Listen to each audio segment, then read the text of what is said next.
Work on a non-porous surface to control the drying rate. Here I am using a veneered board. Use a cloth on top of this surface so that your clay does not stick to it. We are going to start off with a simple flat base. You can cut this back later if required.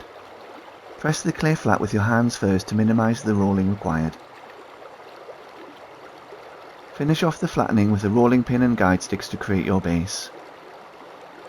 It doesn't need to be perfectly flat, just even enough to sculpt on top of. Always flip and turn the clay when rolling it out to minimise warping and tension in the clay.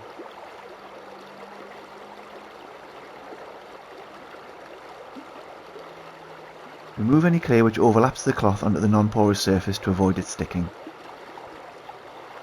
Cut off a lump of clay for 2 pinch pots which will form the feet. Always cut the clay off the lump with a knife or wire to avoid trapping air later. Use this clay to make 2 equal balls so you can make matching feet.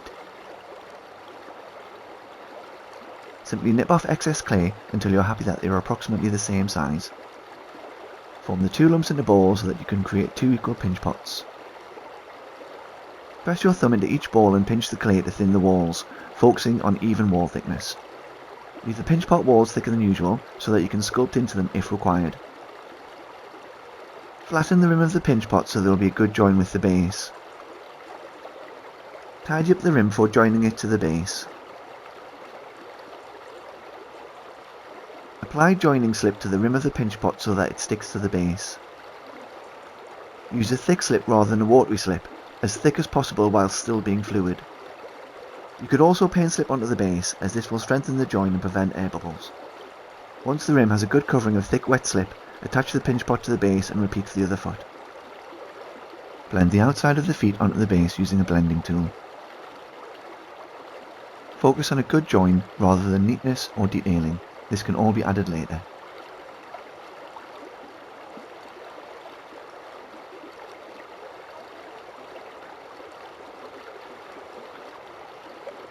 Now create a coil to start forming the legs.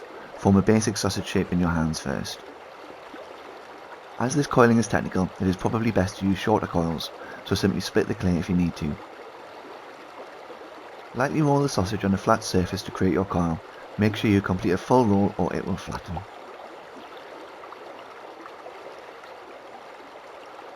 Point one end of the coil so that it is easier to overlap when you finish the first round. Attach the coil to the feet to start the bottom of the trousers. You could use slip to strengthen this join, but I was confident that blending alone would be strong enough. Here I am using the way trousers can hang over the back of shoes as a nice detail which also adds stability. I am only going to blend the inside of the first round to leave a visible join between the shoe and trouser. Use a blending tool to join the coil to the shoe and continue to focus on a good join rather than neatness.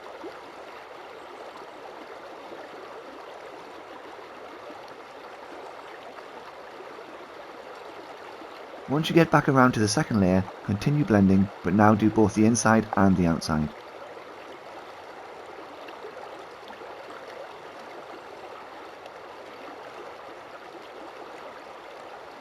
To make your life easier, use shorter coils to raise any lower points until the coiling surface is level.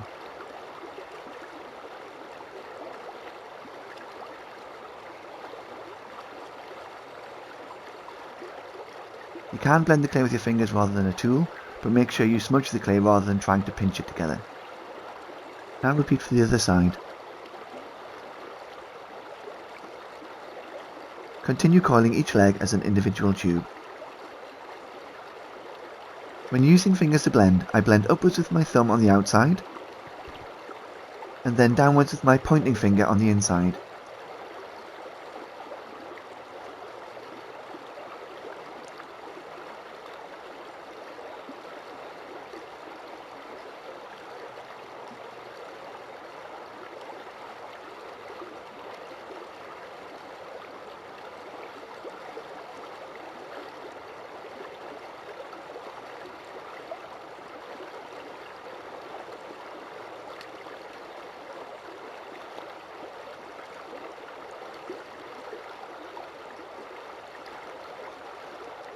When you are ready, you can join the legs to create the crotch by blending the 2 legs together.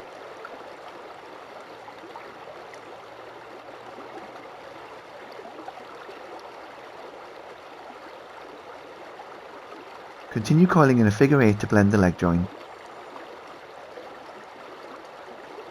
As you get towards the waist, bring this figure 8 out slowly into an oval.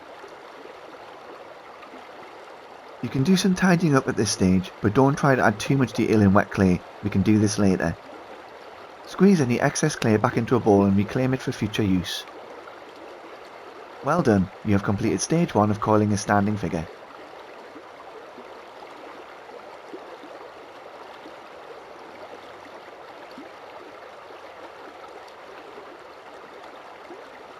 Flatten the first coil for the torso before you join it to the legs. This is so that you can use the overlap of the coil to leave a visible join. Overlap the flattened coil around the waist and only blend on the inside. Wrap it around the waist first to make sure it is the right length.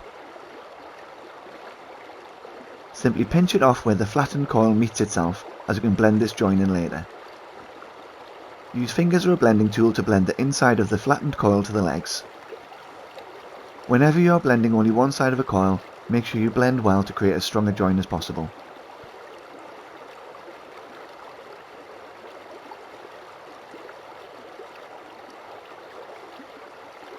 Continue to coil from the new edge as normal.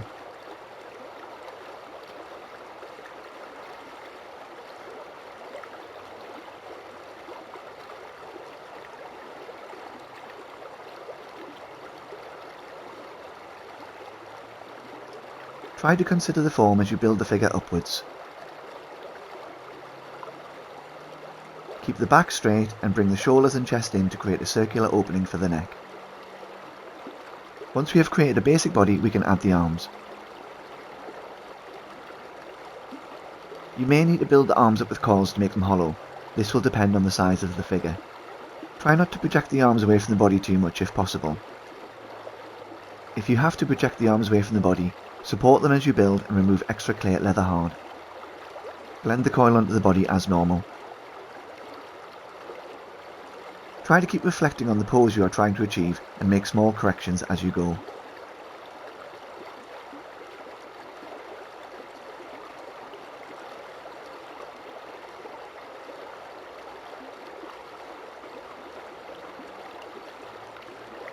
It may get a bit fiddly as you start closing the arms up. Just blend it as much as possible on the outside. Focus on a strong blend rather than neatness. The surface can be tidied up later. Be careful not to flatten the arms when closing them up, while still blending strongly to create a good join.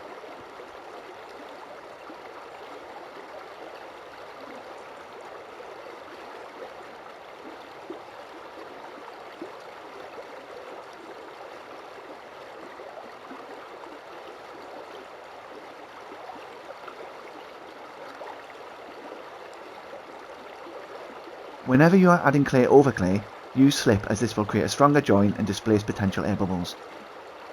Flatten a short coil to create a thin detail for the sleeve. Now add this to create a cuff and only blend in the side which leaves a natural overlap.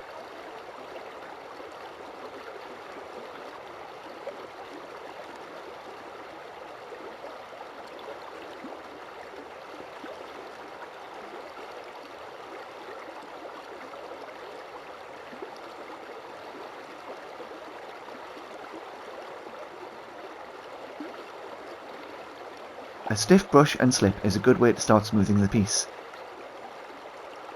Be careful not to use too much slip, as this could soften the clay, causing the figure to become unstable.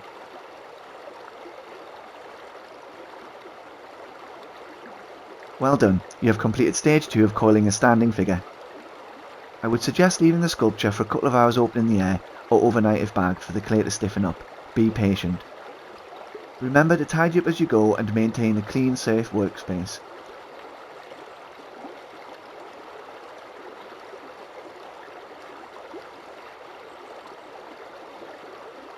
Once the body has stiffened enough to be stable, continue to coil the neck. Coil in and then up, blending both inside and out. The neck is a fragile part of the construction. Blend it well to achieve as much strength as possible.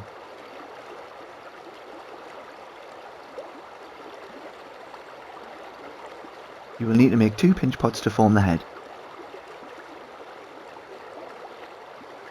Create your pinch pots leaving the walls slightly thicker than usual so there is excess clay to sculpt. Test your pinch pots for size and alter the fit if required. Before you join the pinch pots together, flatten their rims to create a good fit. Hold the two pinch pots together and make sure they are a close fit. Now blend the two pinch pots together, focusing on a strong blend rather than being neat. Scrape the head smooth once you have joined the two halves. Then use a paddle to finish and shape the head.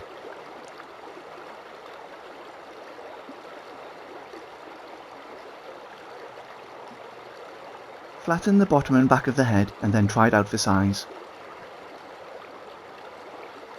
Use slip to attach the head, making sure the slip is thick while still being wet. Attach the head to the body. Blend the head onto the neck with an upwards action to help lift the head.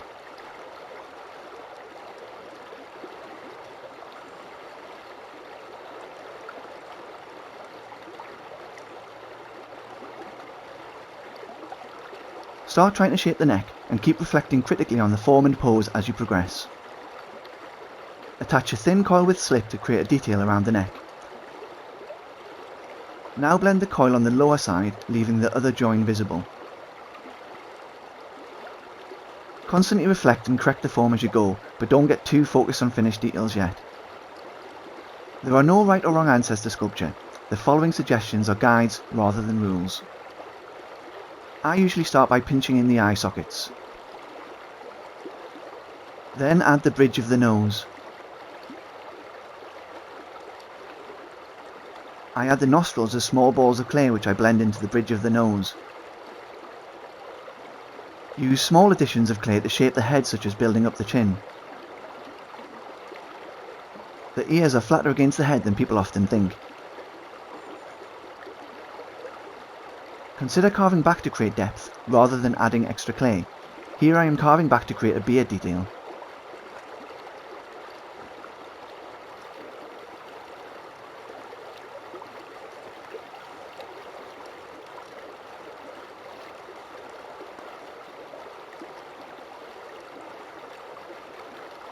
You can use a pin or a potter's knife to add texture, but there is also a lot of fun to be had experimenting with found and made tools.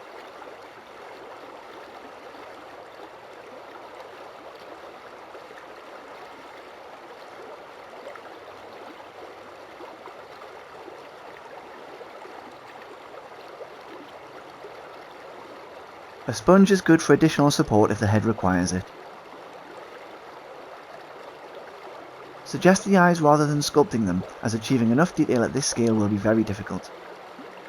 Build up the jawline with extra clay, but always use slip when adding clay to avoid air bubbles. Use the back of a brush or a pin to add the ear holes, then sculpt in any additional details around them. Here I am building up the hair and shaping the head. Here I am adding wrinkled details to the forehead. Use slip to smooth the facial details, softening them and blending them in at the same time. Here I am building up the bridge of the nose. Here I am adding texture to the jumper with a stone. Use a hairdryer to strengthen weaker areas. Don't dry it too quickly though, as this can lead to cracking. You can also use the impressing action of creating the texture with the stone to shape the form. Well done, you have completed a standing figure. As the figure continues to dry, you can refine the detailing and add textures, but avoid adding wet clay to drier clay. Continue to bag the figure and dry it slowly. This will allow the clay to dry evenly. Once the figure is leather hard, you can trim the base back. This is optional though. Remember to push pinholes into any cavities such as the feet, head, body and arms. They will explode if the air cannot escape.